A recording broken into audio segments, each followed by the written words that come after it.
Hello everyone, welcome to 10 for the Chairman.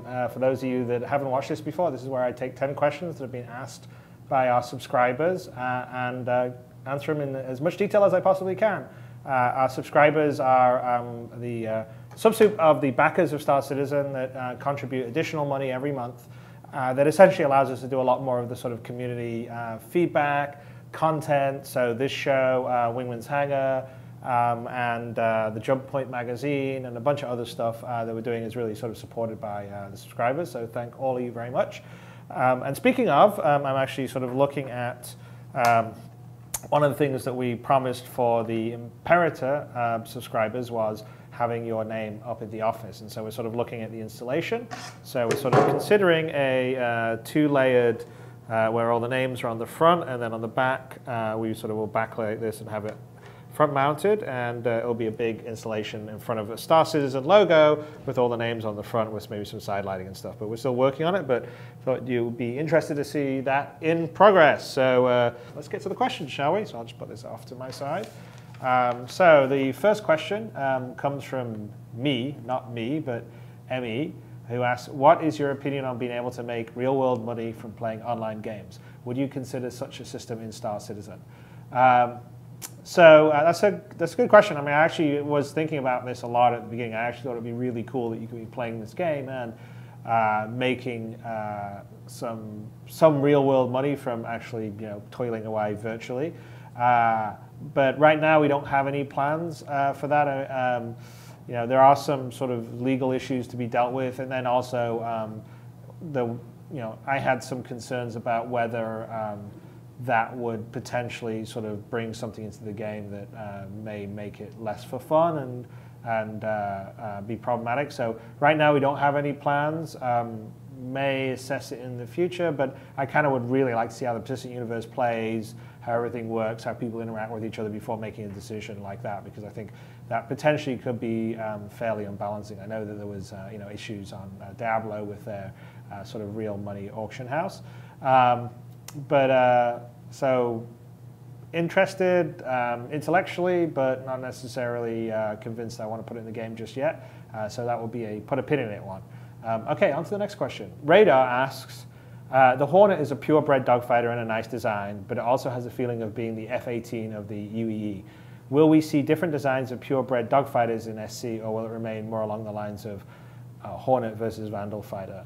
No, I think we're definitely going to see some other dogfight designs. We're definitely going to have another UEE fighter craft. We're still sort of in the process of planning that out. We obviously have a couple of sort of military spec bombers that we've talked about. One is the Gladiator, the other is the Retaliator, and right now we only have one dogfighter, and obviously it's kind of a multi-role fighter, which is really what an F-18 is. And I think you would probably have more sort of a space superiority fighter, and maybe even a sort of lighter design than the Hornet. So yes, there will be more, and stay tuned. That will be something we'll be fleshing out for Squadron 42. Okay, MK asks, if I've purchased more than one package, each including a hangar, business and deluxe, and also purchased an asteroid hangar, will that translate into at least 2 hangars when the Persistent University comes out? That's kind of a good question. We were sort of thinking that you would have one home base hangar, and then if you wanted to sort of had like places that you would go and sort of have sort of forward bases or whatever, that would be, you would be sort of renting hangar space on a planet or whatever. So I don't know, because currently the design would say no to that, although there could be an argument to say, well, I've got multiple packages, each one should have a hangar, and therefore I should be able to place them in different places. But really the concept of the hangar was we were just giving you a free place to have all your stuff. It wasn't that you would like be buying multiple houses around the universe. So I would say I don't know whether the 2 hangars. I mean, it's a difficult question to ask on the asteroid hangar, because that's a very distinct thing, and it's sort of more in a different location than, say, a business or a deluxe hangar. So I guess my question would be, not my question, but my answer would be, haven't made the decision on that yet, but that is a good point.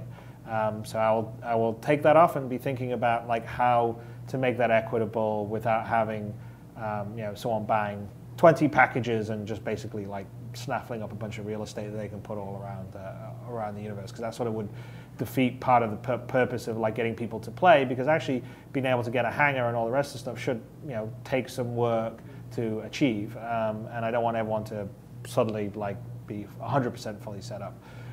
But it's a good question, so I will think about that. So I don't have a good answer for you right now, but you brought it up, so that's already a victory. Okay, next question comes from Brendan101.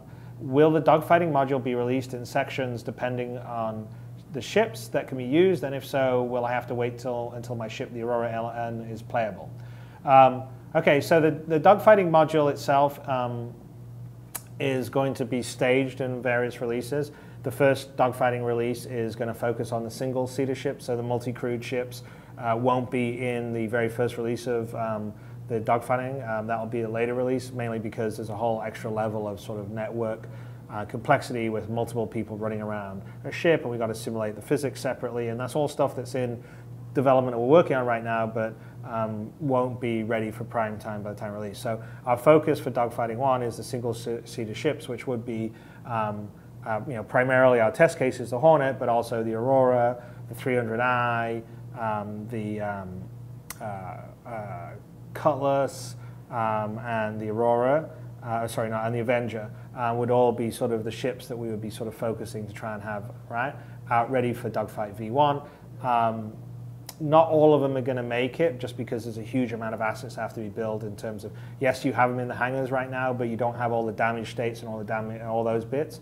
And we are working on those, so we actually have like quite a lot of people working on all the parts, but our approach is on the dogfighting module that when V1 is ready to go, we're not going to hold it up because we don't have every single one of those ships, but as soon as they're ready, they'll get patched in. So likelihood is the Aurora is probably going to be there for dogfighting V1, as will the Hornet, and hopefully the 300i, because those are the three most common single-seater dogfighting ones, and then the other ones will be more about will they make it in time, or if not, you know, they'll come in a few weeks later or whatever. So hopefully that answers the question. I think if you've got an Aurora, you're probably in luck, so to speak.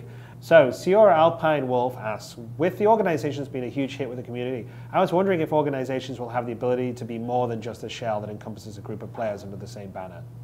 Will they have the ability to perhaps build a base from which they can produce items such as ammunition, which could mean that a refinery will be needed to extract relevant materials from resources or collect from salvage or mining? So yes, that is actually the goal of organizations, they're not just meant to be a sort of friends list. Organizations ultimately will be able to you know, tax or tithe their members, sort of have common assets. So like everyone can put money in, the organization could buy some ships, or the organization could buy some real estate. Ultimately, that would be sort of an organization potentially could be controlling an economic node. An economic node is what we talk about being, you know, a factory producing weapons, or a mining operation mining materials and stuff. And so, you know, one of the goals of the organization system is to allow sort of groups of people to work together and to maybe achieve objectives that a single person won't necessarily be able to do by themselves, which would be, you know, control a big mining operation or something like that. So I hope that answers your question.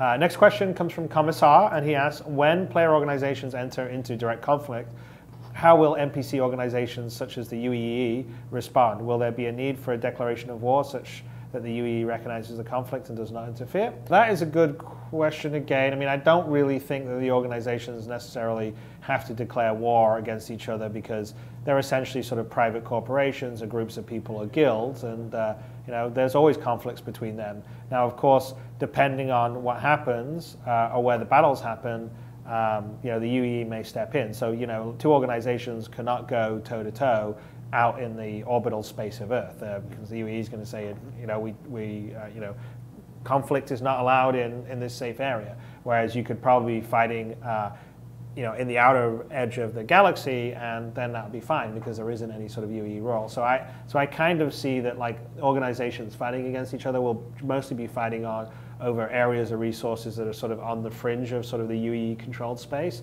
And then there will be some sort of clandestine activity happening inside UAE space, but there won't be all-out war like right in the middle of UAE space, because, you know, that would be problematic. Just like if you had, I don't know, IBM and Apple had a bunch of mercenaries and started shooting each other in the streets for dominance in the tech industry. Probably, the United States of America would frown upon such actions. So it'll be along those lines. I mean, maybe we'll find a way to allow the organizations to bring conflict on a more limited stage into sort of more sort of UE controlled areas. But for me, I sort of feel like I'd like to see sort of competition via like industry and business, and then sort of more some like kind of backdoor stealthy kind of stuff that people are going after each other, and then all-out warfare is sort of on the edges of the galaxy. Okay, next question comes from Kazansky, who asks, is CIG taking steps in Star Citizen to make the game more Oculus Rift compatible than just making the headset work again? Well, yeah, I mean, we're going to make the Oculus Rift work like for the Oculus Rift in the game. We're not just sort of like having the Oculus Rift be you look around and that's it. So the final implementation of the Oculus Rift will, first of all, the head of your avatar will be disconnected from the animations that you have. Typically, like if you were normally running around when we get into a ship, for instance, the head position is controlled by the animation of the character climbing into it. Whereas when Oculus Rift is running, the head position is going to be controlled and tracked by the actual head position tracked off the Oculus Rift. And then we're going to use the Oculus Rift to, like basically looking around, and wherever you're looking will sort of inform of things you can select and do stuff like that. So playing it with the Oculus Rift will be, I think, fairly intuitive. So we're definitely, it's not just going to be tacked on. It's going to be, there is some specific changes in the code to work best with Oculus Rift or other headsets similar to Oculus Rift. Okay, next question comes from Vidi, who asks, question about inertia. If a carrier crashes into a large object, will any ships it carries be thrown about the deck, especially ships that have been de-anchored and are on the flight deck about to launch? Yes, we are going to simulate. So basically, if a ship that has crew aboard or unattached items aboard gets like a big impact, explosion outside, someone crashes into it, what we will do is we will actually generate an impulse for these sort of unfastened or unattached objects inside. So, the ultimate goal is like you get a big hit on a bigger ship, multi-crewed ship, and the ship lurches like you see in Star Wars or Star Trek or something, and everybody sort of lurches on the deck, and so that's a big goal. So it should be pretty cool when we get it working. But that's actually one of the goals of the bigger ships and the cap ships and the multi-crew ships. Okay, next question comes from Hakase, who asks, I think it's Hakase, H-A-K-A-S-E, but Hakase maybe, I don't know. Question, what if someone failed to board my ship? Can I keep theirs as they are all dead trying to take mine? Or will that still be considered as stolen? I think it's a great question, and my instinct is that if someone tries to board your ship and capture yours and you kill them in the process, then yes, you are fully okay with having their ship and it will not be considered as stolen. Whether you've got CCDs that prove that you're acting in self-defense or whatever, but I definitely think that should be a penalty. If you're trying to raid someone, you potentially could lose your ship if you die. So answer is yes there. All right, last question from Beer for the Beer God, so maybe appropriate for the last question. The retaliated pictures included a concept of the bomb bay loaded with a retractable beam gun. Later on, I heard that beam weapons wouldn't be included in the game because you're not a fan of them. Will there be beam weapons in Star Citizen? And if not, why don't you like them?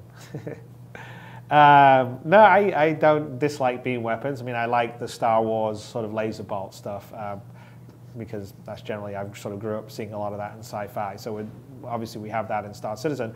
But we're probably going to have some bigger beam weapons, not necessarily on a fighter craft, but on a big capital ship stuff. We've been talking about having that maybe on a spinal mount or maybe a really big ship-to-ship turret stuff. So we'll definitely have some beam weapons, but they'll be more for sort of slow-moving, like whether it's cutting into a hull or something like that. But it won't be a sort of fighter-based. That'll be more sort of the traditional Star Wars side. All right.